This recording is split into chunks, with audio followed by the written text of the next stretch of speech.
Bienvenidos todos, muchas gracias por estar aquí de nuevo, escuchándonos, viéndonos.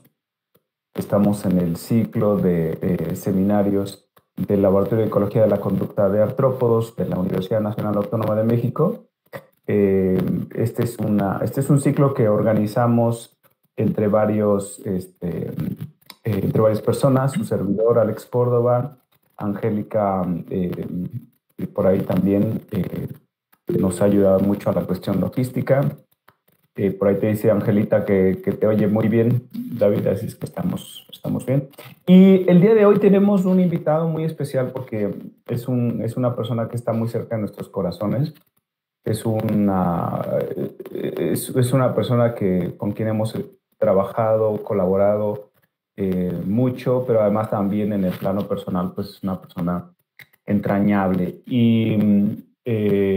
Pues eso le he pedido y ha accedido muy amablemente a presentar esto que vamos a escuchar hoy, que es pues, biología evolutiva y biología sexual de escorpiones, que es otro modelo de estudio muy interesante. Y lo que pueden ver es el título de la charla. David Brecht es un investigador eh, está ahora en la Universidad Nacional de Córdoba. Él pertenece al sistema del CONICET, del Consejo Nacional de Investigaciones Científicas y Técnicas de Argentina, que es, digamos, análogo a lo que nosotros tenemos en México como CONACYT, con las cátedras, ¿no? Para la gente que quiera tener mejor idea de esto.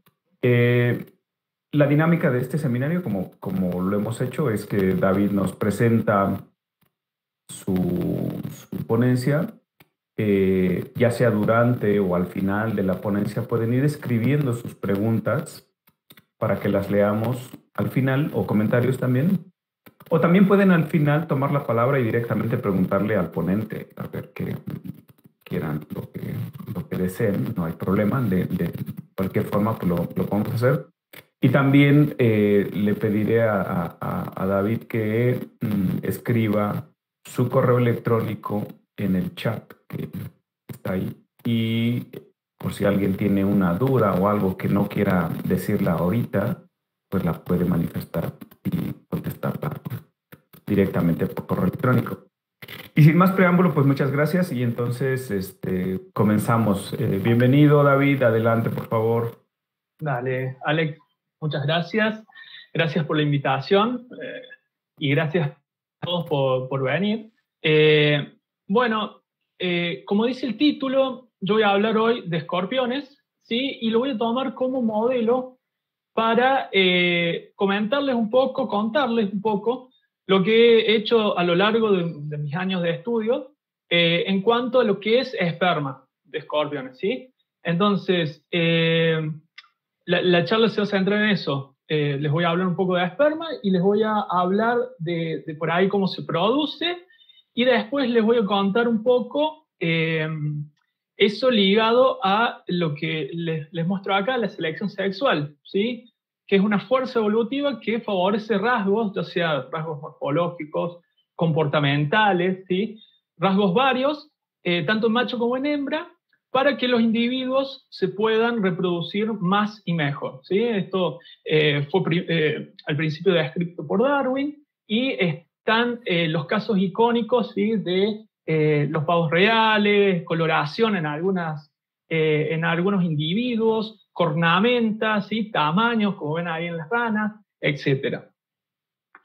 Entonces, yo les quería comentar, no sé si todos lo saben, que la selección sexual tiene como dos niveles, ¿sí? Un nivel precopulatorio, que es todo esto que les decía Darwin, en donde los machos, digamos, batallan entre sí por acceso a las hembras, y las hembras a su vez eligen a los machos que según ella y según el tipo de elección que tienen, los valores, entre comillas, de elección que tienen, es el macho, el mejor macho, el macho más idóneo para su descendencia, ¿sí?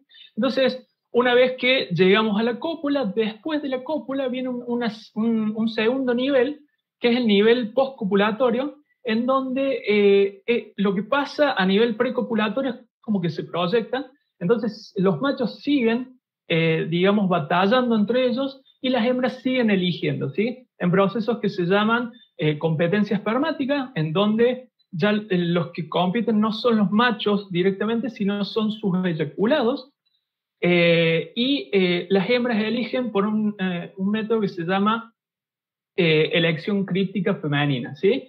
Que lo que hace, digamos, los dos tipos de selección lo que hacen es sesgar la paternidad de los machos, ¿sí? Tanto sea la competencia espermática como la elección críptica, y bueno, los machos favorecidos van a tener, digamos, más descendencia. Entonces, esto es como algo muy general, como para que ustedes entiendan un poco a dónde nos estamos moviendo. Entonces, mi línea de estudio, Alex, cuando me convocó para la charla, me dice, habla un poco de tu línea de estudio. Entonces, mi línea de estudio es, como les decía al principio, espermatozoides o espermas, ¿sí? Como hablando de eyaculado, los espermatozoides más todo el líquido que lo rodea, y la competencia espermática. Y todo esto, por ahora, lo he estudiado, lo hemos estudiado desde la óptica del macho. ¿Por qué? ¿Porque el macho sea mejor? O no, en realidad es porque es más fácil, ¿sí? Empezar estudiando el macho, porque los procesos que se llevan a cabo en el macho son mucho más simples que los procesos, son más simples de estudiar y más simples de entender que los que se llevan a cabo en las hembras. Pero si uno se pone a analizar, las cosas más importantes pasan, digamos, dentro de la hembra. Ahí es donde, digamos, termina de cerrar la ecuación reproductiva.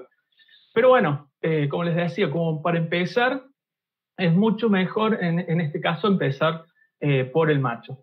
Y como les adelantaba ya con el título, el objeto de estudio son escorpiones, ¿sí? Es muy interesante tratar de, digamos, probar cosas o analizar cosas en grupos nuevos, ¿sí? No sesgarnos ya tanto en grupos que ya han sido muy explotados desde el punto de vista científico, lo cual está perfecto, porque eso nos permitió, digamos, sentar bases de ciertas cosas y no empezar de cero, pero está bueno también incorporar nuevos, digamos, organismos de estudio, como para no gastar los que ya tenemos, que ya aparte conocemos un montón. Y bueno, los escorpiones son un grupo antiguo y que tienen características que son muy especiales, que ya las vamos a ver. Entonces, hablando un poco de escorpiones, bueno, los escorpiones son muy diversos, hay aproximadamente 2.000 especies, de las cuales ustedes saben que hay como 20 especies más o menos que son de importancia médica, casi la totalidad pertenecen a Bútide. Después viven en casi todo el mundo, salvo en las zonas polares, en diversidad de ambientes. En cuanto a la morfología general, bueno, ustedes la mayoría ya conocerán, tienen dos pedipalpos, que son las que llamamos pinzas, tienen unos quelíceros que les sirven para alimentarse, a diferencia de por ahí los insectos que tienen mandíbulas, tienen 4 pares de patas caminadoras, el cuerpo está estructurado en 2 tagmas, prosoma y opistosoma, y a su vez el opistosoma está dividido en 2, en lo que es el mesosoma, y el metasoma, que el metasoma es lo que vulgarmente llamamos cola, y ese metasoma tiene el telson y el aguijón, ¿sí? Y el telson tiene las glándulas de veneno. Y en la parte ventral, bueno, lo que más llama la atención es unos apéndices que se llaman péctenes, que son unos apéndices quimioreceptores y mecanoreceptores. Y bueno, la mayoría de todas estas cosas que yo les nombro, en general los organismos lo usan para la reproducción, ¿sí? Se toman de pinzas, utilizan los quelíceros muchas veces para cortejar las patas, el mismo aguijón, ¿sí? Hay veces que se ven ciertos machos de ciertas especies que aguijonean a las hembras, y bueno, los péctenes, los machos puntualmente lo usan para buscar un sustrato acorde para depositar el espermatóforo. ¿Qué es el espermatóforo? Ustedes recuerden que estos organismos tienen lo que se llama transferencia indirecta de esperma. Entonces, en vez de transferir el esperma directamente al atrio de la hembra, lo que hacen es lo depositan en un envase, que es este envase que ven acá, que se llama espermatóforo, y luego ese envase transfiere el esperma, ¿sí? La gota de esperma, a la hembra. Acá, yo no sé si puedo poner play. No sé si están viendo el video. No, no se ve la Ah, foto nada más. se ve la foto. Es que no me da el play tampoco por acá. Bueno, no, y de todas formas no importa. Esto lo que mostraba es una pareja, y yo lo que quería demostrarles es que, bueno, lo que les decía al principio, tanto el macho como la hembra se agarran de las pinzas, ¿sí? Hacen lo que se llama un baile, que se llama promenado, en donde recorren la superficie, ¿sí? Y el macho trata de estimular a la hembra, ¿sí? Con toques, con roces, etcétera.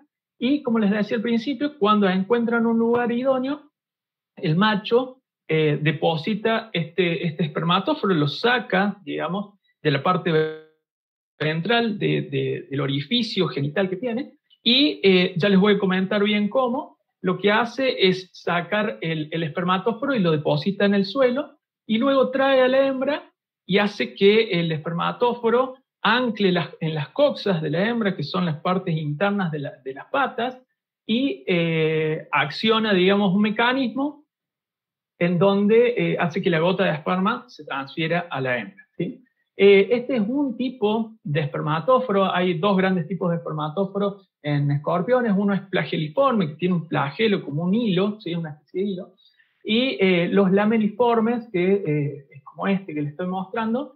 Y tengo fotos de este solamente porque yo me especializo en grupos que no son bútidos. Entonces, todos los grupos que tengo yo son de este tipo lameliforme, ¿sí? Lameliforme porque tiene una lamela, ¿sí? Tiene en parte una cápsula con invaginaciones, que es lo que hace cuando se acciona el mecanismo, digamos, se vagina y se forma como un conducto, un cono, por donde sale la gota de esperma.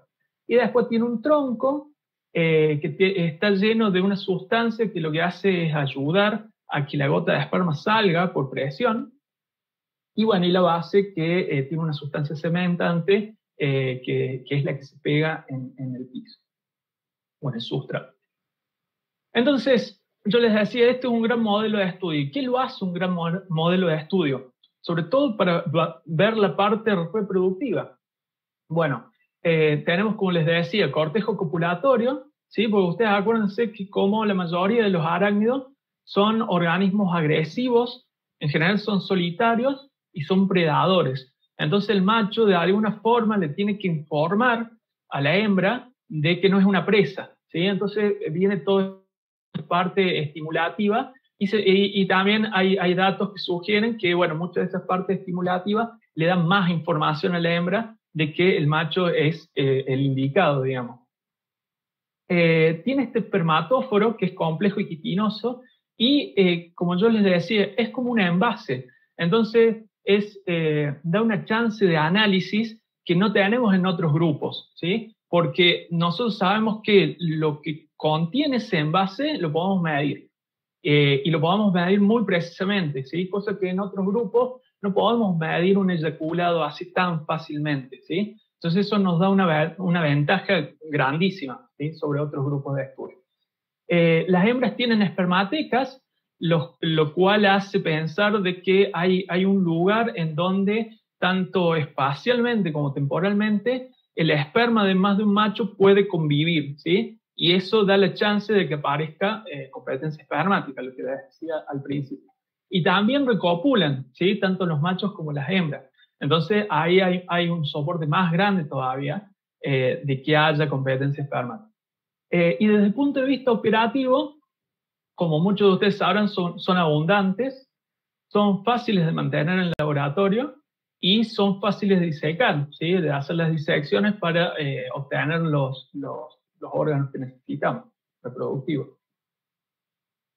Entonces, más o menos es una introducción bastante general, ¿sí? Y cómo diagramé la charla esta. Bueno, yo lo que les quería ofrecer eran como distintas ópticas de análisis sobre este modelo que yo les planteaba.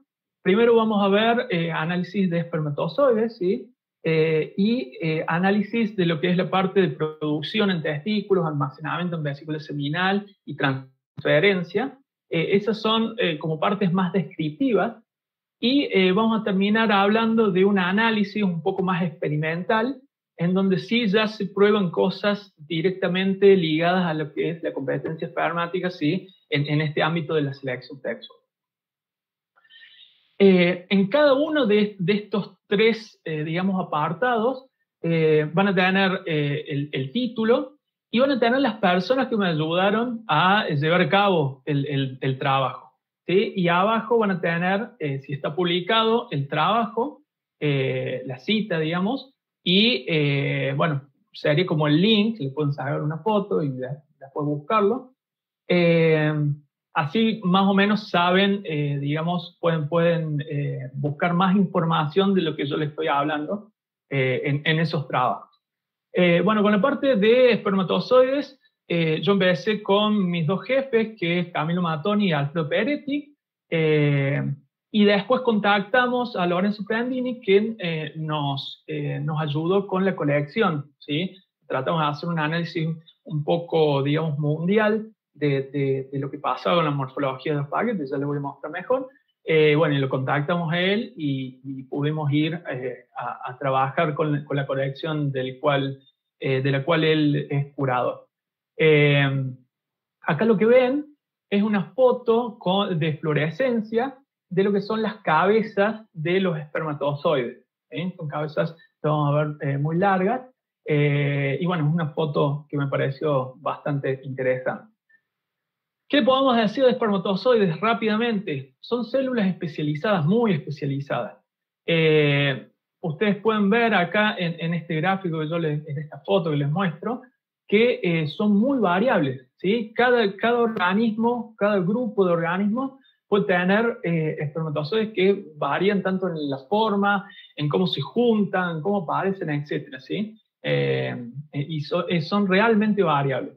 Y hay un fenómeno que parece que es el fenómeno de conjugación de esperma, en donde los espermatozoides, en vez de estar libres, aparecen juntos, de alguna forma, ¿sí? Ya sea todos juntos como si fuesen un cable, o rodeados por una membrana, o una especie de raquis que lleva espermatozoides anclados, ¿sí? Hay una diversidad también bastante grande de estos tipos de conjugaciones de esperma. Y bueno, esta es una introducción como para que ustedes entiendan lo que yo les voy a contar que pasa en escorpiones.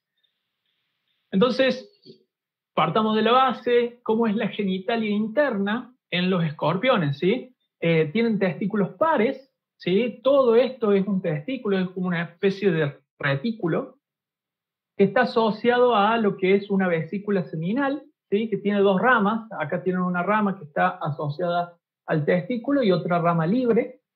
Tiene una cabeza que acá no se ve, ¿sí? Y eso está asociado a lo que se denomina órgano paraxial. El órgano paraxial es esta estructura como digamos más blanquecina, que es como una membrana, que es la encargada de generar el hemiespermatóforo. ¿Por qué le llamamos hemiespermatóforo? Pues la mitad del espermatóforo. Entonces, nosotros dentro del macho de escorpiones tenemos dos de estas estructuras, digamos, del órgano paraxial. Tenemos dos órganos paraxiales, dos vesículas seminales y dos testículos, ¿sí? Entonces, el testículo produce espermatozoides, se almacena en la vesícula seminal. La vesícula seminal, como yo les decía, tiene un globo, una cabeza, que sería la mitad de la gota de esperma que va a transferir a la hembra. Ya lo vamos a ver con más detalle en otras fotos. Entonces, esos dos hemiespermatóforos, digamos, cuando el macho encuentra el lugar donde depositar el espermatóforo, van saliendo, ¿sí? Por el opérculo genital masculino y se van fusionando, ¿sí? Una vez que se fusionan, tenemos el espermatóforo completo, ¿sí? Entonces, ustedes imagínense cuando va bajando la parte quitinosa del hemiespermatóforo, la membrana queda toda arrugada y al bajar, yo les decía que el espermatóforo tenía unas invaginaciones. Bueno, el hemiespermatóforo tiene también esas invaginaciones, y esas invaginaciones lo que hacen es traccionar la gota de esperma, como que decapitan, digamos, esa gota, la arrastran, y cuando se juntan, bueno, forma la gota completa de esperma. Esto lo hemos visto hace relativamente poco, cómo era realmente, o sea, todos nos imaginábamos cómo más o menos era, pero yo tuve la oportunidad de verlo realmente en una disección, justamente en un macho que no había podido transferir el espermatóforo correctamente, no había podido armar. Entonces muchas veces estas cosas que salen mal en la naturaleza nos dan mucha información de cómo son las cosas en realidad, ¿sí? Eso fue bastante interesante.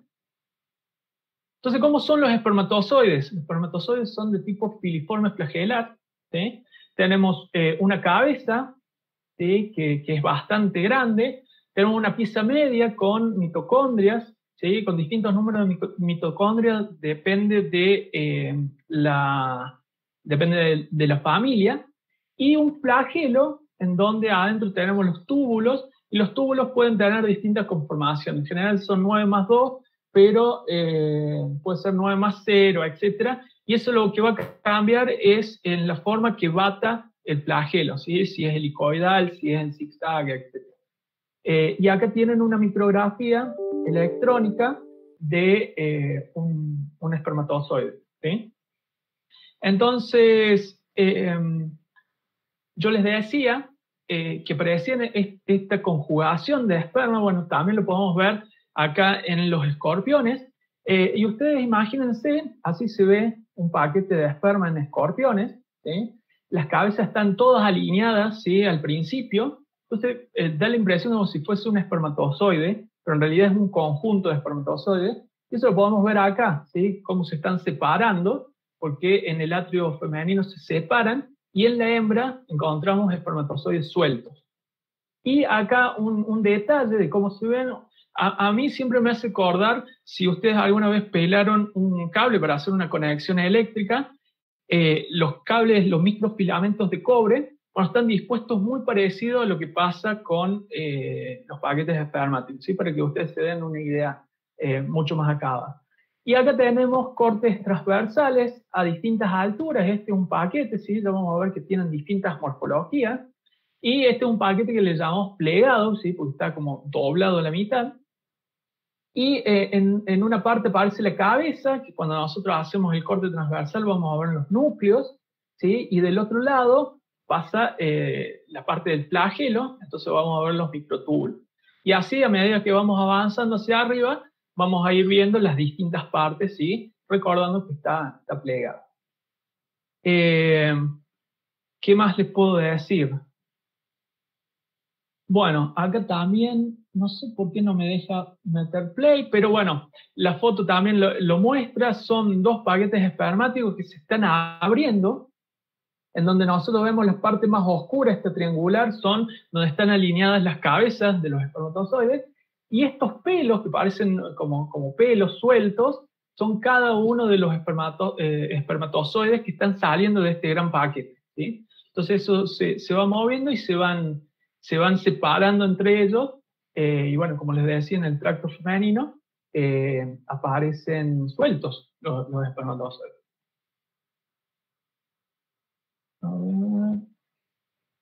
Bien. Entonces, hasta ahora, ¿qué era lo que sabíamos de esta relación entre escorpiones y paquetes? Bueno, sabemos que la mayoría de las especies de escorpiones presentaban paquetes espermáticos, salvo los bútidos. Los bútidos siempre hemos visto que tanto en las espermatecas como en los espermatóforos aparecían los espermatozoides sueltos. Entonces eran los únicos que hasta el momento sabíamos que no presentaban esta conjugación de esperma. Y también vimos que no solamente en bútidos, sino en querílidos, ¿sí? Entonces vimos que son grupos basales dentro de los escorpiones. Entonces nos dábamos cuenta de que grupos basales no tenían este agrupamiento de esperma, y bueno, los grupos más derivados sí. Habíamos visto también que existía una variabilidad morfológica grande en cuanto a los paquetes espermáticos. Y bueno, lo que yo les decía, que desaparecían en el tracto reproductivo femenino. Había muchos trabajos, ¿sí? Hasta el 2010 que habían salido hablando un poco de todo esto que les estoy contando. Entonces, ¿qué nos habíamos planteado? Bueno, corroborar todo esto y hacer un análisis como más macro, ¿sí? Abarcando mayor cantidad de especies del orden. Entonces, bueno, ¿qué hicimos? tuvimos acceso a las especies, ¿sí? Gracias a Lorenzo Prandini, que era el curador. Estudiamos aproximadamente 90, en realidad estudiamos muchas más, pero en algunas las fotos no salieron bien, lamentablemente, así que bueno, de las que teníamos realmente eran 86 especies, abarcando casi todas las familias. Bueno, hacíamos las disecciones, extraíamos el esperma de las vesículas seminales y lo preparábamos para hacer microscopía de barrido. Y después con esas fotos hacíamos descripciones generales de la morfología.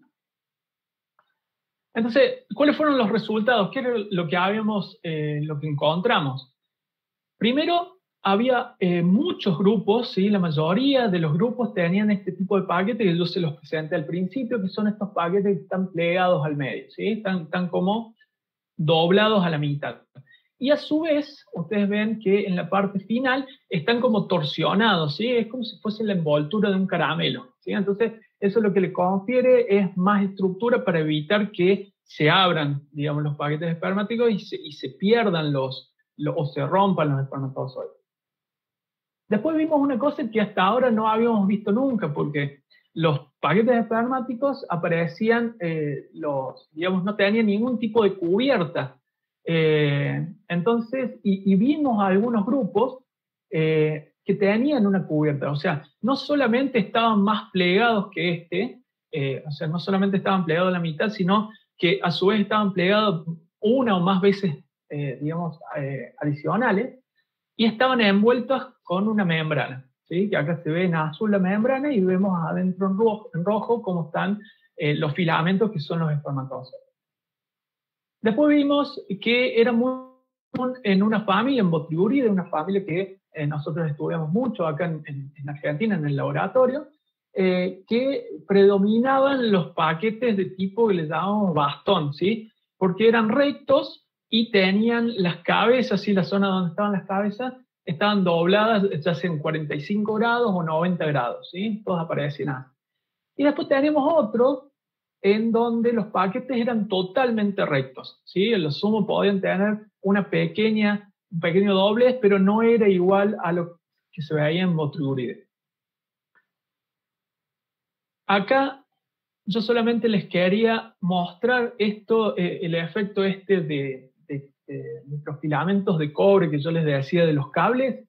Acá se ve muy bien el efecto que uno hace cuando uno trata de hacer una conexión, ¿sí? Cuando pela la parte de plástico del cable, lo que primero hace es girarlo para que justamente no se despeleche, no se abra el cable. Bueno, la naturaleza hace exactamente lo mismo para solucionar el mismo tipo de problema.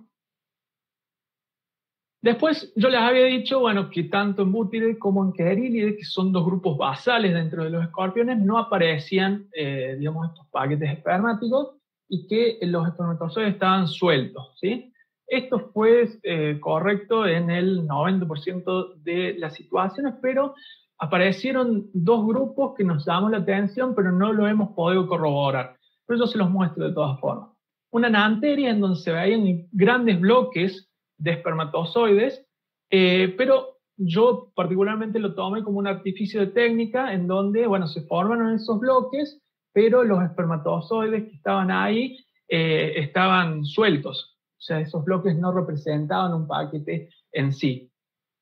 En cambio, en Parabut hemos visto unos acúmulos de espermatozoides que eran como fusiformes, ya tenían más forma, digamos, de paquete espermático. Pero como les digo, lamentablemente no lo hemos podido corroborar, así que quedó en el ámbito de lo anecdótico.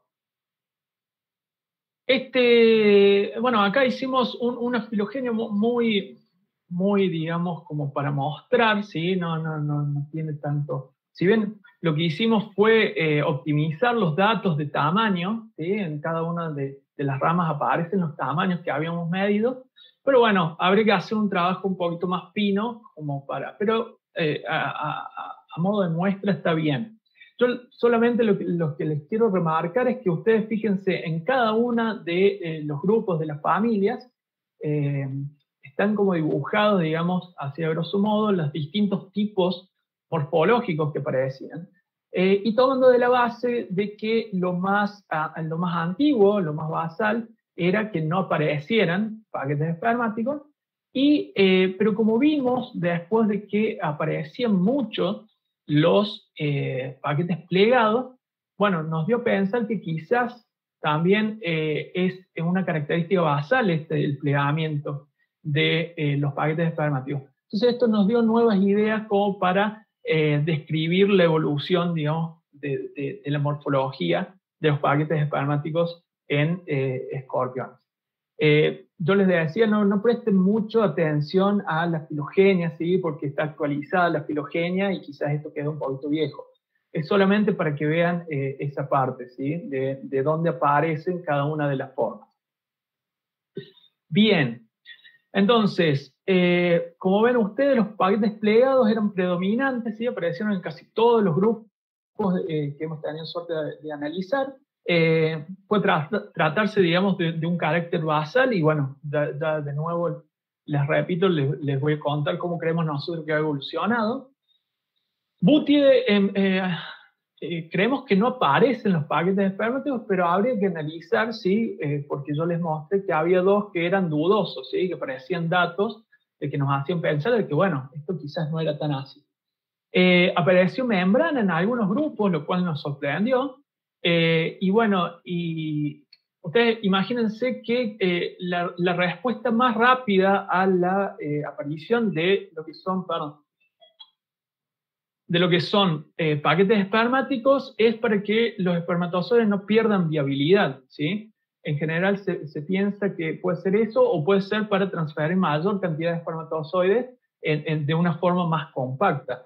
Entonces, lo que puede hacer la membrana es justamente ayudar a esas dos cosas, hacer que sea todavía más compacto, ¿sí? Generando prácticamente una esfera, o manteniendo a los espermatozoides en un ambiente mucho más controlado y evitando así, ya sea la desecación o la pérdida de viabilidad, ¿sí? Que es un flagelo por el que todos los machos de la mayoría de las especies pasan, de mantener sus espermatozoides viables para el momento en donde requieran usarlos para la fertilización, ¿sí? Entonces, bueno, esto es una hipótesis que estaría bueno, digamos, contrastarlo sobre todo con lo que es biología reproductiva en cuanto de comportamiento, ¿sí? Ver estas especies en donde apareció, cómo es que transfieren el esperma, en qué situación, etcétera. Bueno, eso nos va a dar muchísimas más ideas de qué tan válido es esto que estamos hipotetizando. Y bueno, yo acá no tuve tiempo de agregarlo, pero hemos visto, nosotros analizamos mucho Botryurus, como les decía al principio, y habíamos visto, o sea, habían caracteres que sugerían la división de Botryurus en dos. Y bueno, yo acá pongo que son caracteres interesantes para la filogenia. Bueno, fue un carácter que sumó también a esta disyuntiva, o sea, esta división que apareció dentro del género Botryurus, ¿sí? O sea, ya había mucha información, pero también la información de paquetes espermáticos fue muy interesante, digamos, de analizar, porque también se ve ahí una diferencia marcada entre los dos subgrupos. Entonces, yo les dije, les iba a contar un poco sobre la evolución de los paquetes. Hasta el 2010 se pensaba que el cambio digamos, de los tipos morfológicos de paquetes era el siguiente. Aparecían los paquetes que no tenían una organización, ¿sí? Tenían organización al azar, no formaban paquetes espermáticos como los bútidos y los querílidos. Después de ahí se organizaron y generaron estructuras rectas. Estas estructuras rectas después se plegaron a la mitad, y estas estructuras plegadas luego se plegaron una vez o varias más, generando una especie de esfera, y bueno, y se recubrieron. Esto hasta a mí me parece también lo más parsimonioso. Es divino, es totalmente lineal y cierra por todos lados. Pero ¿qué pasa? Los datos que nosotros obtuvimos no nos permiten como tener esta linealidad. Entonces, nosotros ¿qué proponemos? Los grupos basales no tienen paquetes espermáticos, entonces estos se organizaron, ¿sí? Para generar paquetes plegados, y estos paquetes plegados generaron por múltiples plegamientos los paquetes esféricos, o se abrieron y generaron paquetes rectos, y a su vez estos generan los paquetes en forma de bastón, y estos pueden generar de nuevo paquetes plegados, porque lo hemos visto en especies que tienen este tipo de paquetes espermáticos. Y acá surgen dos dudas. Estos paquetes fusiformes que presentaba Parabutus, bueno, puede ser una vía evolutiva, ¿sí? Y también surge la duda de qué pasa en Pseudocháctides, ¿sí? Es un grupo muy basal. Hemos tenido la suerte de poder analizarlo, pero lamentablemente no hemos encontrado ni esperma ni paquetes espermáticos, así que es toda una duda grande lo que pasa en Pseudocháctides y será muy interesante analizar. Bien. Ahora vamos a pasar al segundo, digamos, al segundo tema. Voy a tomar un poquito de agua.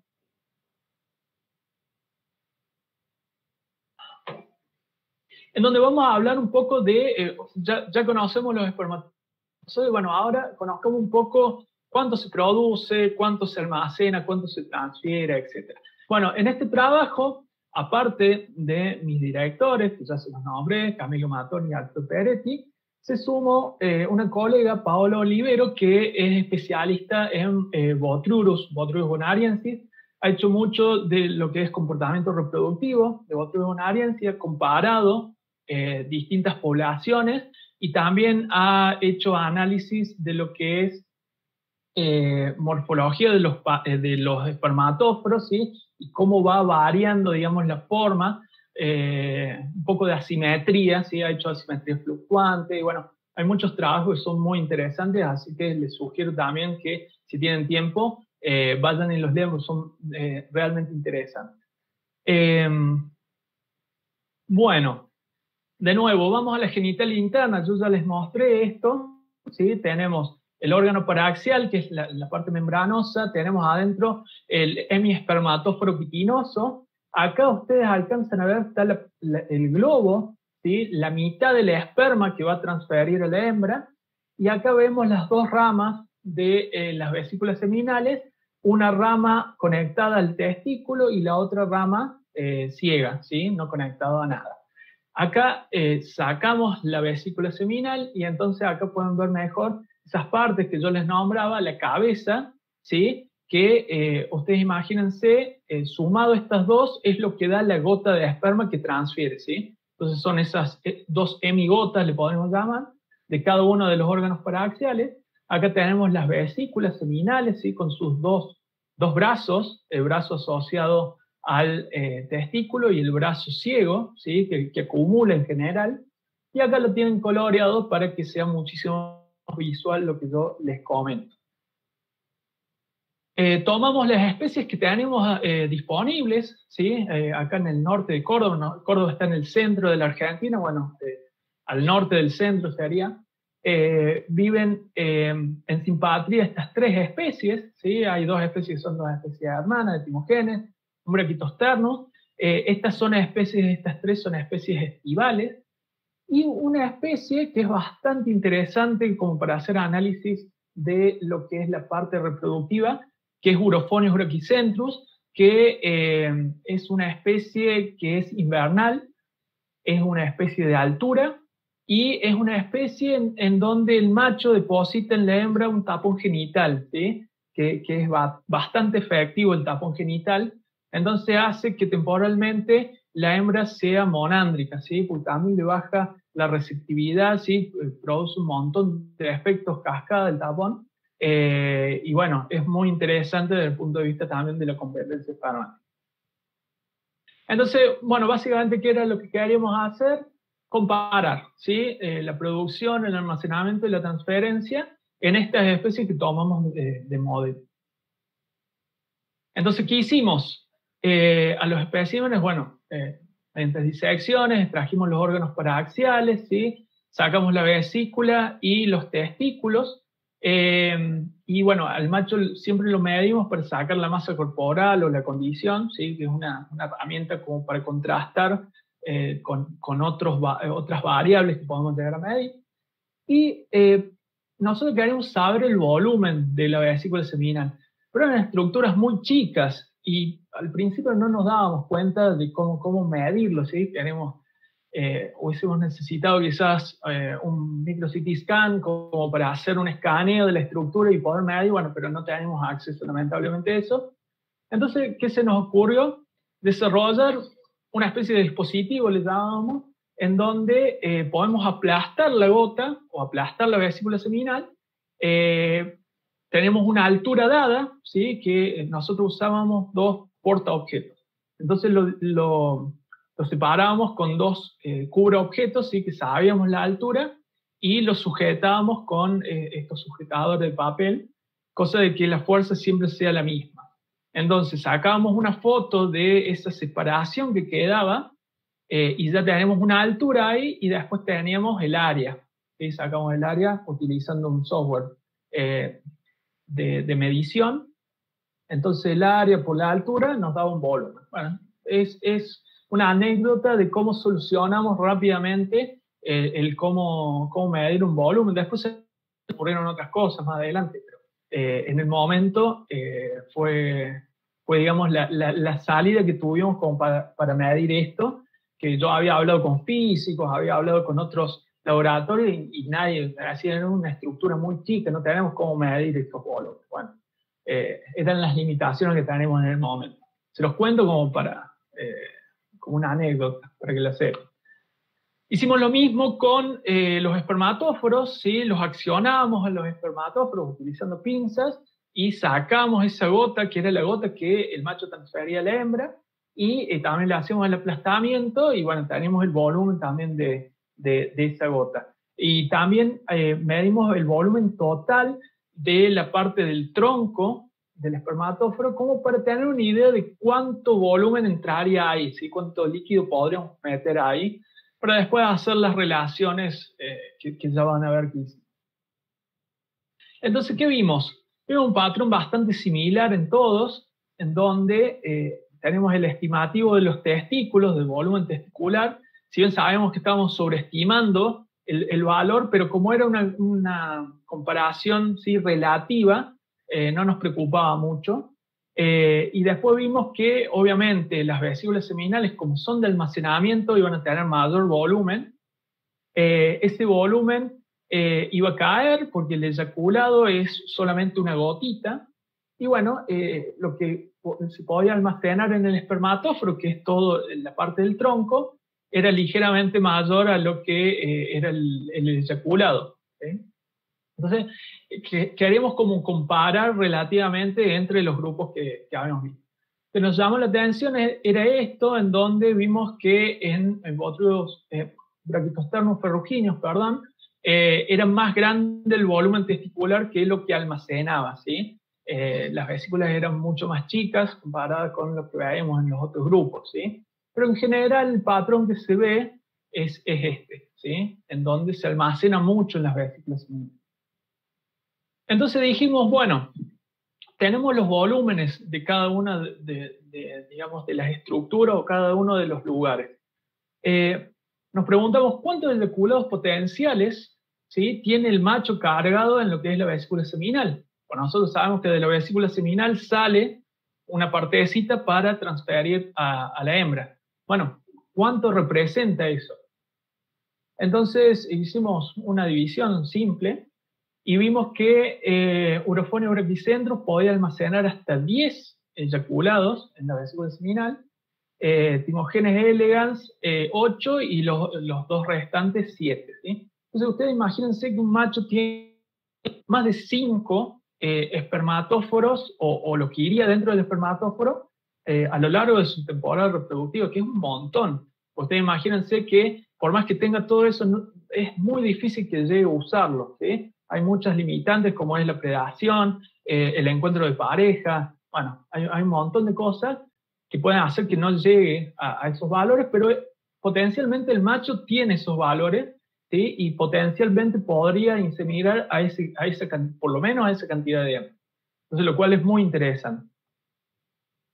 Después yo no les había dicho, se me pasó ahí en materia de métodos, también lo que hicimos es un conteo de esperma, utilizamos una cámara de Neubauer, ¿sí? Hacemos disoluciones y hacemos el conteo. y quiero solamente que se centren en Timogenes elegans, que fue, en ese momento era el único que teníamos datos de vesícula seminal y datos de cópula, ¿sí? En donde pudimos extraer un espermatóforo como para hacer esta comparación. Entonces, fíjense, acá lo que medimos es la concentración, ¿sí? Entonces, cantidad de espermatozoides por volumen. En este caso es por mililitro. Y vimos que era mayor la concentración, ¿sí?, en las vesículas seminales que en el espermatóforo, o sea que estaba más diluido los espermatozoides dentro del espermatóforo, ¿sí?, que en la vesícula seminal. Bien, también con el conteo lo que aparecieron, bueno, fueron datos de cuántos espermatozoides tenían. Bueno, se manejan en general en estos órdenes de magnitud, ¿sí?, de 10 a la 5 a 10 a la 8 en general, en escorpiones. Vimos que se almacenan hasta 10 eyaculados en la vesícula seminal y, bueno, que el eyaculado es menor al volumen del espermatóforo. Yo al principio les había dicho, y acá se ve un poco más brillante porque el espermatóforo en el tronco tiene la gota de esperma y después está relleno de un gel, ¿sí?, que era ese gel que yo les dije que sirve para empujar, ¿sí?, porque ustedes imagínense que el espermatóforo funciona como si fuese la parte de la lamela se va para abajo, ¿sí?, y la parte que estaba invaginada sale para afuera y hay como una presión, digamos, desde la base, porque es de arriba hacia abajo. Entonces, el gel lo que ayuda es, cuando aumenta la presión, empuja hacia arriba la gota de esperma, ¿sí? Entonces, se piensa que ese es la principal función de ese gel. Pero también hay especies en donde la hembra consume el testosterona una vez termina la transferencia de esperma, y bueno, ese gel seguramente es muy nutritivo y bueno, podría servir o hacer las veces de regalo nupcial. Esto ya es una hipótesis como un poquito más sin sustento, pero digamos que podría ser, en algunos grupos podría actuar de esa forma. Bueno, y vimos que la concentración cambia en Timogenes elegans y hay un aspecto de dilución, ¿sí?, cuando llega al espermatóforo. Entonces esto sugiere de que hay sustancias que se agregan a los espermatozoides cuando pasan de la vesícula seminal al espermatóforo. Y en algunas especies hay glándulas que se sugiere aportan esta sustancia y en otras solamente la vesícula seminal, que las paredes secretan ciertas sustancias que son las que acompañan el esperma y generan este eyaculado, ¿sí?, que yo les decía que es espermatozoides más sustancias que lo rodean, para, bueno, mantener a los espermatozoides, etc. Tienen lubricar, tienen muchas funciones. Bien. Por último, vamos a hablar de este caso un poquito más experimental. Acá trabajamos con Alfredo, trabajamos de nuevo con Paola y se sumó Mariela Oviedo, que es una excelente investigadora. Ella está haciendo su doctorado, ya está terminando y ha hecho cosas fantásticas también desde el punto de vista reproductivo. Ella se especializa en esta especie que yo les decía que es invernal y ha hecho descripciones del tapón genital, ha generado modelos en 3D del tapón genital, bueno, ha hecho cosas brillantes, ¿sí?, también con los escorpiones. Bueno, vamos a introducir esta parte. La reproducción, sabemos que es una actividad que demanda energía, ¿sí? Todos sabemos eso, lo tenemos en la cabeza, y también sabemos, ahora les cuento, que requiere mucha energía producir un eyaculado. Acuérdense de nuevo, un eyaculado no son solamente espermatozoides, porque hay muchos autores que dicen, hacer espermatozoides es barato. Sí, es barato, es una célula que es bastante simple comparativamente, no requiere mucha energía, pero armar un eyaculado ya es mucho más complicado, ¿sí? Desde el punto de vista energético. ¿Por qué? Porque tiene proteínas, azúcares, sales y muchos otros componentes, ¿sí?, que demandan energía, ya sea consumirlos como, bueno, utilizarlos, ¿sí? Y debido a esto, siempre los costos hacen que se haga una asignación estratégica, ¿sí? Si fuese ilimitado, bueno, sería una cosa, pero energéticamente no es ilimitado. Entonces la producción de eyaculados, hay que usar estrategias para después usarlos, ¿sí? Entonces muchas especies varían la asignación, ¿sí? en cópulas sucesivas.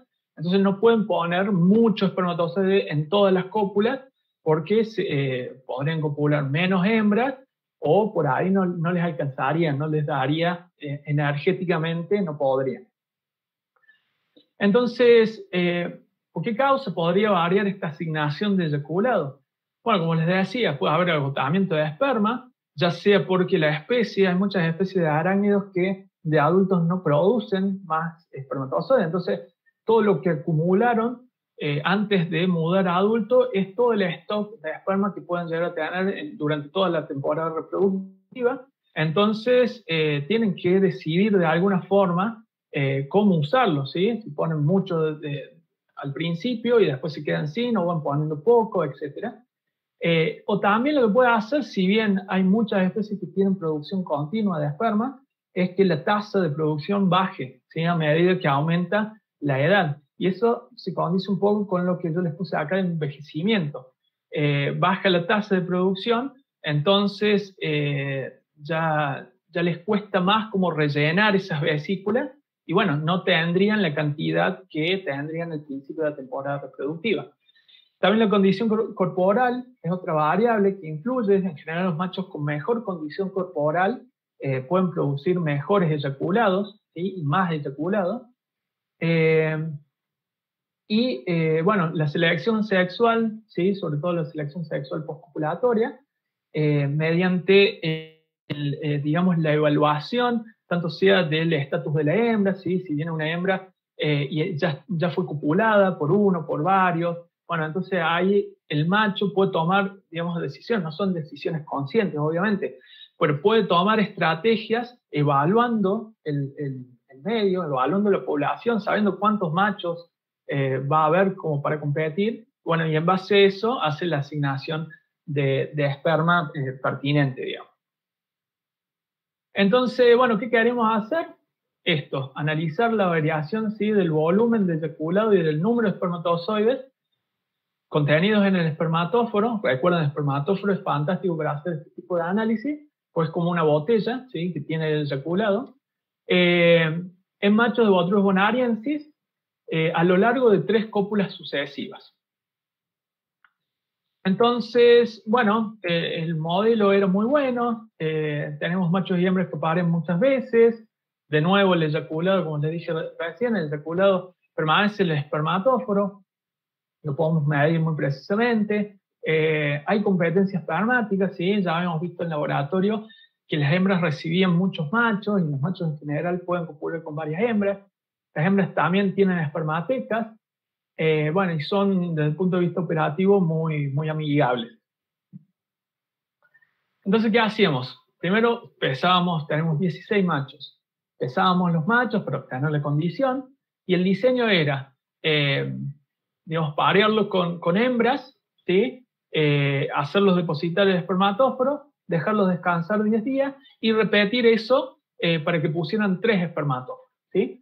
¿Qué pasa si nosotros habíamos calculado aproximadamente, según la bibliografía y según datos de laboratorio, que 10 días era suficiente para que el macho pudiera regenerar el espermatóforo? Acuérdense de que el órgano paraxial produce el hemiespermatóforo quiquinoso y cuando sale, ¿sí? Para formar el espermatóforo entero, tiene que generar otro, ¿sí? Y eso energéticamente no es fácil. Entonces necesitan por lo menos una semana. En general, lo más corto que se han visto han sido 3 o 4 días, pero en general una semana o más tiempo para regenerar, digamos, ese hemiespermatóforo. Entonces, nosotros ya habíamos calculado, era una semana, entonces lo dejamos 3 días más como para estar seguros y en general respondieron bien, la van a ver. Pero ¿qué pasaba si el macho no quería copular? ¿Sí? Cuando le poníamos la hembra, bueno, probábamos 3 hembras en ese, digamos, en este evento de apareamiento, y si ya a la tercera hembra no quería copular, se lo guardaba 10 días más y se volvía a hacer la experiencia. ¿Sí? Entonces, ¿qué hacíamos? Acá, en vez, era más fácil desde el punto de vista también operativo, en vez de hacer el aplastamiento, nos dimos cuenta de que podemos tratar la gota de esperma como si fuese una esfera. Entonces, tomábamos las medidas, ¿sí? Una esfera o alguna forma geométrica en 3D, ¿sí? En donde nosotros podíamos obtener la ecuación para sacar el volumen, y bueno, sacamos de esa forma. Después, obteníamos la gota de esperma, ¿sí? Bueno, la tratamos, ¿sí? Lo ponemos en la solución pertinente, etcétera, y hacemos el conteo en Neubauer. ¿Qué fue lo que vimos? Bueno, esto salta a la vista, el volumen del eyaculado a medida que íbamos avanzando en los apareamientos iba disminuyendo, ¿sí? Fíjense, el primer apareamiento, ¿sí? Acá en el eje de las X tenemos el apareamiento, en el eje de las Y el volumen del eyaculado, medido en milímetros cúbicos, y vemos cómo baja, ¿sí? Ustedes si toman el primero y el tercero van a ver la diferencia, que es bien marcada. Entonces, el tercer espermatóforo que deposita el mismo macho tiene mucho menor volumen de eyaculado que el primero, ¿sí? Ustedes acuérdense, es el mismo macho que puso 3 espermatóforos en cada 10 días. ¿Qué pasa con el número de espermatozoides? Fíjense, es el patrón contrario, ¿sí? Aumenta a medida que transcurren los apareamientos. Entonces, de nuevo, tenemos en el eje de las X el apareamiento y en el eje de las Y el número de espermatozoides, ¿sí? Este es por 10 a la 6, ¿sí? Ese es el orden de magnitud que tenemos. Y vemos cómo si comparamos el primero y el tercero, ¿sí? El primer eyaculado tiene mucho menos número de espermatozoides que el tercero, ¿sí? Acuérdense de nuevo, es el mismo macho que puso 3 espermatóforos sucesivos. Tenemos la masa corporal también, entonces lo cotejamos contra el volumen promedio del eyaculado y vimos que machos, ¿sí? Acá en las X tenemos la masa corporal y en la Y tenemos el volumen promedio del eyaculado, también en milímetros cúbicos. Vimos que machos con mayor masa muscular podían producir, ¿sí? Eyaculados con mayor volumen. ¿Y qué pasa? Después nos dimos cuenta de una cosa. Los machos que tenían los valores mayores tanto de volumen promedio de eyaculado como de masa corporal tenían una característica. Entonces fuimos a ver, porque nos daba, digamos, a posteriori nos saltaba el análisis.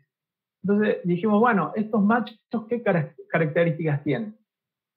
Entonces fíjense, ¿sí? Lo que está resaltado, ¿sí? En celeste, son los machos que tienen, en realidad es verde, no es celeste, son estos machos de acá arriba. ¿Y qué particularidad tienen? Son machos que completaron, digamos, el experimento en el tiempo requerido. O sea, ellos cada 10 días, reloj, ponían el espermatóforo. ¿Qué pasa con el resto de los machos? El resto de los machos se desfasaba de alguna forma, o se desfasaba dentro del mismo, digamos, evento de cópula, ¿sí? No aceptaba la primera hembra, o se desfasaba directamente de encuentro, ¿sí? No copulaba en el primer encuentro y pasaba al segundo. Pero no cumplían, digamos, con el tiempo que nosotros le habíamos impuesto para la realización del experimento. Y entonces, cuando comparamos esos dos grupos, ¿qué vimos? Vimos que los machos que completaron en tiempo y forma el experimento tenían mayor masa corporal, ¿sí? Que los otros machos que les costaba, digamos, que necesitaban un evento más. Y también vimos que el volumen de eyaculado también era menor en este segundo grupo, el grupo que tardaba más, digamos, en completar. Lo que no vimos, y no lo puse acá, es diferencia en cuanto al número de espermatozoides. Era el mismo. O significativamente no tenía diferencia. Entonces, ya como para ir cerrando, el volumen del eyaculado puede estar expuesto a lo que se llama sperm depletion, que es agotamiento de esperma, ¿Sí? ¿Por qué? Pues ya habíamos hablado, el eyaculado es costoso de generar. Entonces, es muy común también que en la mayoría de los organismos existe este agotamiento de esperma por las razones que yo les dije también al principio. Puede ser por envejecimiento, puede ser por varias causas. Y acá, en este grupo particular, se suma que hay un costo extra en la formación del espermatóforo. Ustedes imagínense el espermatóforo como muchos caracteres ligados directamente a lo que es la reproducción, tienen muy poca, o deberían tener muy poca variación, ¿sí? Porque son cosas que no tienen que fallar, son caracteres que no pueden fallar, tanto en el anclaje, porque si fallan pueden hacer que el macho pierda esperma o se pierda la cópula, y eso para un organismo es muy costoso y no se puede dar ese lujo. Entonces, eso se tiene que hacer perfectamente. Entonces, si uno tiene que ponerle mucha energía al espermatóforo, por ahí puede darse el lujo de, bueno, que los eyaculados sean menores. Y bueno, lamentablemente es así. Pues yo tengo que prestar atención a lo que es el espermatóforo, que es más importante en este caso que el eyaculado, ¿sí? Pues tienen que encastrar bien, etc. Cuanto al número de espermatozoides, sí, lo tomamos desde el punto de vista de competencia espermática, en donde en algunas situaciones los machos aumentan la cantidad de espermatozoides que transfieren a la hembra, como para, o sea, tratan a la descendencia como si fuese premios de rifa. Entonces, quien compra más tickets, digamos, tiene más chances estadísticas de ser el padre de la progenie en este caso. Entonces, bueno, los machos tratan de poner la mayor cantidad de espermatozoides a medida que se ven, digamos, se ven en mayor nivel de competencia.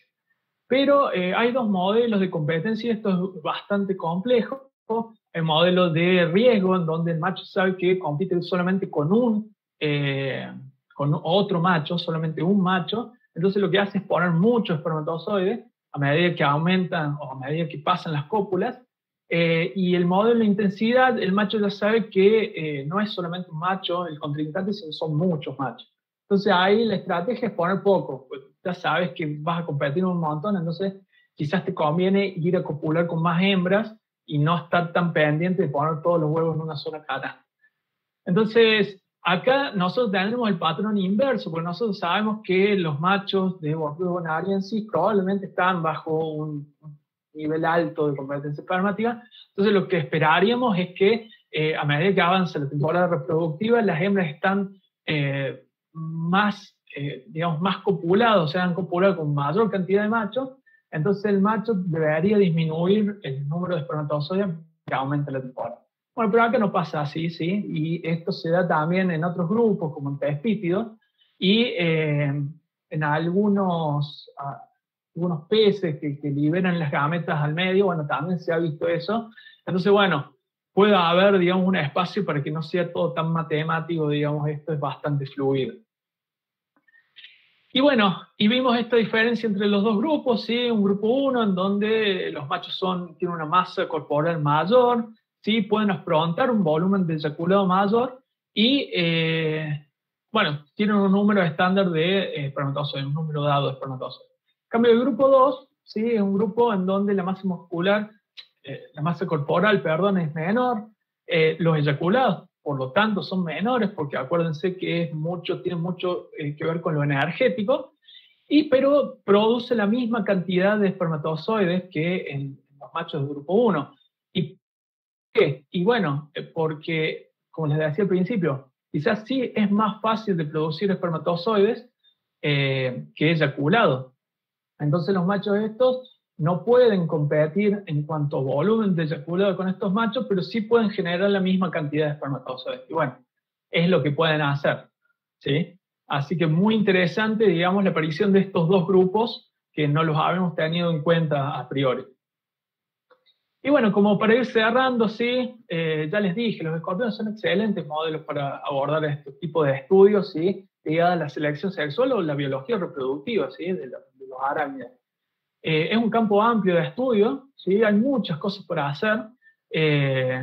se pueden analizar, bueno, la competencia espermática, ¿sí? Señales precopulatorias, esto que yo les decía, los machos cómo perciben a los otros machos que están en la población, cómo perciben el estatus reproductivo de la hembra.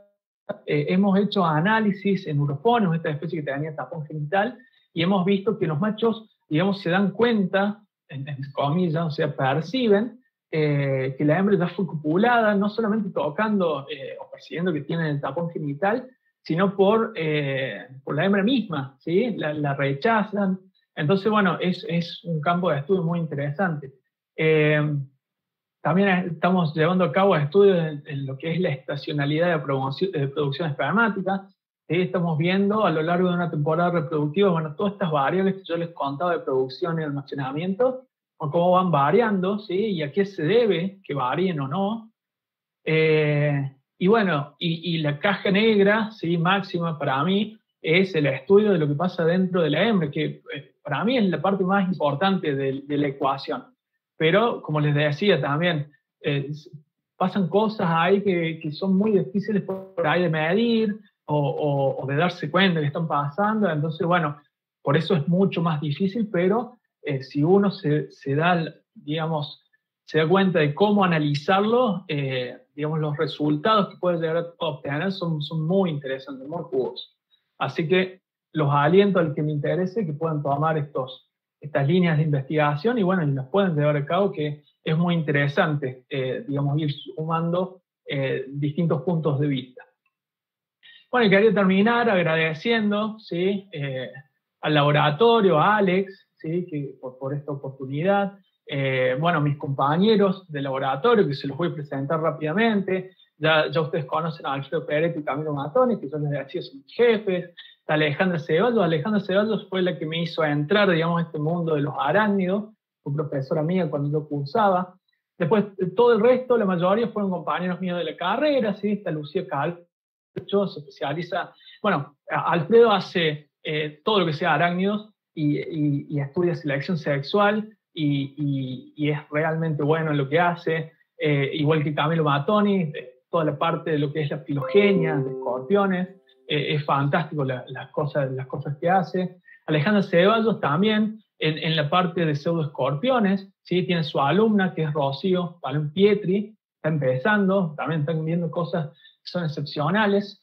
La parte de arácnidos, ¿sí? de arañas puntualmente, Lucía Calvacho, Matías Izquierdo también. Lucía hace la parte comportamental junto con Franco Carneluti. Matías Izquierdo hace la parte de filogenia.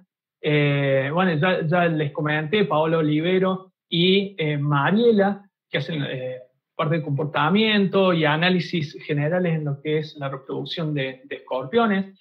Pedro Volati también trabaja en arañas, unas arañas que son muy interesantes, que tienen cambios de roles. Y bueno, y Catalina Simian, que es mi estudiante, que está empezando con Solifus. También estamos tratando de ver muchas de estas cosas que les comenté, a ver qué pasa en Solifus, que son un grupo que son bastante complicados, pero también muy interesantes y bueno, esperamos tener datos que les podamos comentar en breve. Así que, bueno, agradecer también a las agencias y a la facultad, bueno, que me dan lugar para que yo pueda hacer todas estas cosas maravillosas. Y les dejo también redes sociales y páginas de internet por si les interesan los arácnidos, ¿sí? Como para brindarles, digamos, una bienvenida al laboratorio, que se hacen cosas, como les digo, muy interesantes. Así que gracias a todos también por escuchar. Vale, pues muchas gracias, David. Muy interesante, la verdad, fascinante los espermatozoides. El diseño y su evolución a mí me parecen bien sorprendentes. Pues está el chat para aquellos que tengan alguna impresión, algún comentario, opinión que le quieran decir a David, por favor usen el chat o directamente le pueden preguntar también.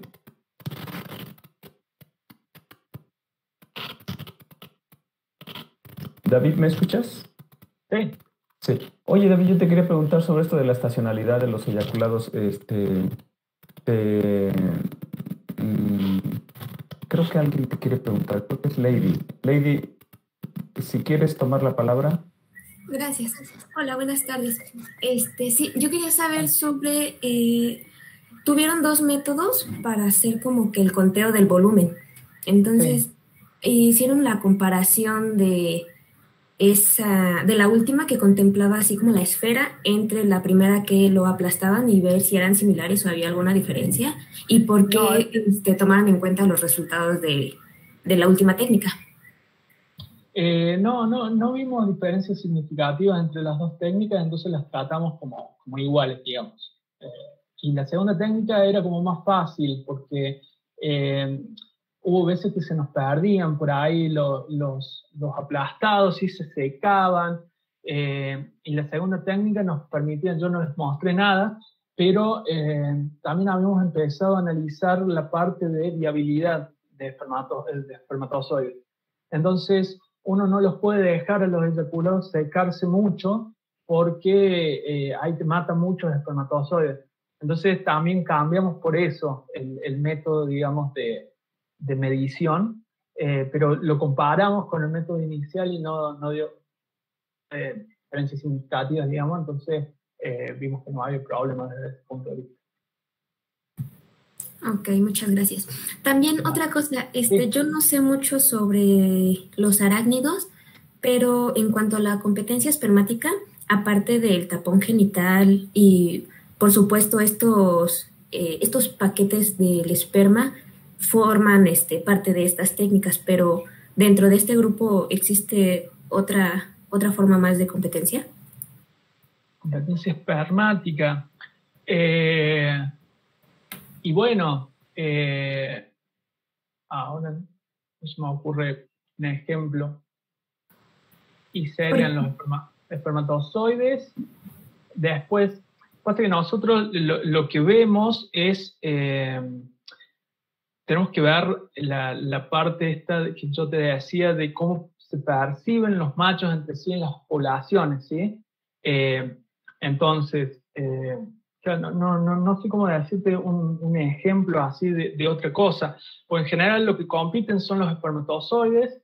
Después vos podés tener técnicas para evitar que los espermatozoides compitan entre sí, como es, por ejemplo, el tapón genital. Después tenés técnicas para ganarle al otro macho. Vos no, en el momento que vos no podés evitar la competencia, entonces vas a esta técnica que yo te decía de poner muchos espermatozoides. Entonces, es básicamente, va por ese lado, digamos.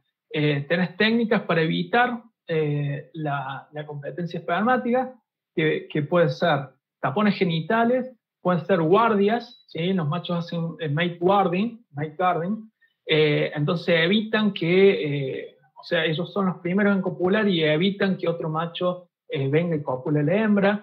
Entonces, esos son, por ejemplo, métodos para evitar, son los que se me ocurren ahora. Y después tenés métodos para cuando vos no pudiste evitar, no tenés desarrollado evolutivamente un método para evitar, bueno, tenés que competir. Y si tenés que competir, tenés que ganar.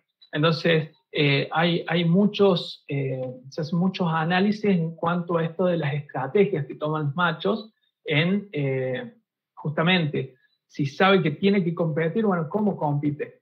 Compite mano a mano y pone mucho esperma y trata de poner más esperma que el otro, o dicen, no, esa no va a ser mi estrategia, voy a poner un poco acá, cosa de tener algo de descendencia, pero me voy con otra hembra que quizás es virgen y tengo un poquito más, etc.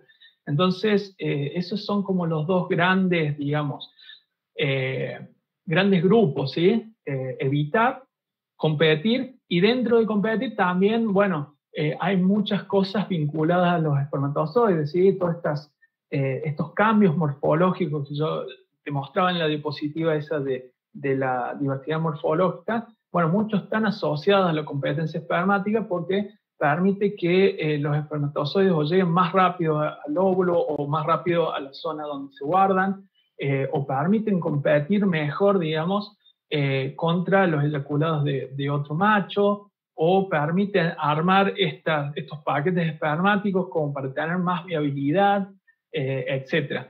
Eso es más o menos en general, son formas de competencia espermática que se ha visto en general en muchos organismos, pero que también se pueden aplicar acá en los escorpiones.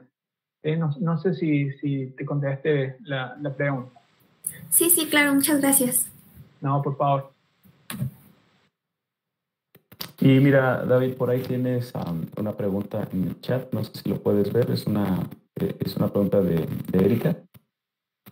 ¿Cómo se mide el número de espermatozoides? El peine participa durante el cortejo. Bien, el número de espermatozoides lo que se hace es, se obtiene, o sea, de dónde vos lo querés medir, suponete que sea de la vesícula seminal. Bueno, lo que hace es se rompe la vesícula seminal y todo el contenido va a parar a una disolución. De ahí se puede teñir, ¿sí? Que es más fácil de contar porque se tienen las cabezas, o puede no teñirse. Entonces de ahí se saca una alícuota, te pone en un portaobjetos que es muy particular y se llama cámara de Neubauer, que tiene un alto dado y también un área dada. Entonces eso se llena con una gota de la solución y ahí se puede hacer estadísticamente un conteo que refleja la cantidad de espermatozoides que tiene, digamos, el organismo, ¿sí? Eso después se coteja con las soluciones y, bueno, lo podés llevar al tamaño que vos tenés de la vesícula o se puede llevar por mililitro, etc. Pero vos así haces el conteo. Es muy similar a lo que se usa para hacer conteos de glóbulos rojos o cosas mucho más simples, ¿sí? Se utiliza, estas son células grandes, así que son fáciles de contar. Eso por un lado. Y el peine participa en los péctenes durante el cortejo. Sí, de la hembra vos sabes que, debo decir que sé muy poco. Pues, la parte quimiosensorial se piensa que está asociada a lo que es detección de feromonas, entonces quizás hay algo de comunicación entre la pareja, digamos. Se está casi seguro que los machos detectan de la hembra, bueno, pero la hembra también debe detectar algo de los machos. Las hembras aparte están en general guardadas en su refugio, sí, son los machos los que salen a buscarla, pero supongo que algo debe funcionar ahí por parte de la hembra, ¿sí? Pero sinceramente no estoy seguro, porque estoy como muy concentrado en la parte del macho, pero quizás por ahí si alguien sabe mejor que puede tomar la palabra, ¿sí? Estoy leyendo Angélica. Bueno, Erika, si tenés alguna otra duda, me decís. Angélica, la capacidad de los espermatozoides para competir puede estar relacionada con la calidad. Por cambio en relación con la cantidad de cópulas que tiene el macho optar por otras estrategias como el resguardo de la hembra o invertir en la fabricación. Bien, a ver, primero, la capacidad para competir puede estar relacionada con la calidad del eyaculado. Puede estar relacionado, sí, con la calidad del eyaculado, porque se piensa que, aparte de muchas otras cosas, los eyaculados pueden ayudar a mantener viable por más tiempo los espermatozoides, y si uno tiene un buen eyaculado o más eyaculado que el macho con el que uno está compitiendo, quizás tus espermatozoides pueden durar un tiempo más, digamos, y pueden vencerlo desde ese punto de vista. También pueden haber algunas sustancias inhibidoras que hagan que se aglutinen con algunos otros espermatozoides, pero eso se ha visto en otros grupos. Acá yo no he tenido, y en arácnidos en general no sé si se aplica esto que estoy diciendo, pero sí puede haber una diferencial, digamos, entre que ayude el eyaculado más a un macho que a otro. Pero también hay que pensar que en la espermática de la hembra, bueno, eso de alguna forma también se debe homogeneizar bastante. Eso también sería interesante analizarlo, ¿sí?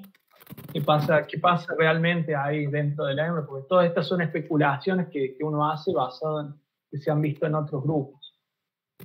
Después la segunda pregunta: ¿puede cambiar en relación con la cantidad de cópulas que tenía el macho la calidad del eyaculado? Y probablemente, en general, yo lo que pienso es que esos cambios pueden estar dados por senescencia, ¿sí? Senescencia de tejido pueden hacer que quizás las glándulas o la misma pared de la vesícula seminal no produzca a la misma tasa o no produzcan los mismos tipos de acompañantes dentro del eyaculado, ¿sí? Entonces puede haber ahí algún tipo de baja en cuanto a la calidad del eyaculado. Pero yo sinceramente tampoco hasta el momento he analizado puntualmente un eyaculado a ver qué realmente en escorpiones qué contiene, ¿sí? Eso sería también algo que habría que estudiar y a partir de ahí compararlo, digamos, en distintas etapas o compararlo al principio de la temporada reproductiva contra el final de la temporada reproductiva y ver si realmente cambia, ¿sí? Y los machos pueden optar, sí, en general las especies ya tienen como esas estrategias ya marcadas, ¿sí? Entonces, yo no sé puntualmente, salvo estrategias que puedan cambiarse, digamos, en el momento, estrategias como generar un tapón genital o cosas que ya son más en tiempo evolutivo, es muy difícil, digamos, que cambien entre esas estrategias. Pero quizás estrategias más del día a día, quizás los machos sí pueden, haciendo evaluaciones del medio, pueden llegar a cambiar, digamos, pero yo no tengo datos de eso todavía, hasta el momento. Pero en general esto que yo te digo, ahí vos pones estrategias muy específicas de cada especie, sí, en general estas estrategias más macro, digamos, más evolutivas, sí, son específicas de cada especie. Y eso se ha generado a lo largo del tiempo evolutivo, por eso yo una vez tuve una crítica, me decían, uno habla de competencia espermática en esta especie de urofonio que tiene un tapón genital, habla de competencia espermática en una especie que la hembra es monándrica. ¿Cómo me explicas eso? Y claro, yo le decía, sí, competencia espermática y mucha competencia espermática, pero en el pasado, pues nosotros estamos viendo una foto de una película evolutiva. A mí me decía que en el pasado quizás Urophonius brachicentros tenía una alta competencia espermática. Entonces vino un día y un macho desarrolló de alguna forma una forma de tapar el atrio genital femenino. Entonces, tuvo más descendencia que los otros que no tenían nada. Entonces, ganó, digamos, esa competencia espermática porque le ganó a todos los otros. Entonces, es muy importante muchas veces ponerse y ver bien qué es lo que uno está viendo. Como te decía, uno ahora está viendo el resultado de lo que vino en pasado. Entonces, estás viendo una foto particular de un momento de toda una película evolutiva. De que, bueno, vos no sabes lo que pasó en el pasado, pero más o menos podés especular en base a lo que tenés hoy en día. No sé si hay alguna otra pregunta. También sabes que, David, no sé si pudieras escribir tu correo electrónico ahí en el chat. Dale, un segundo.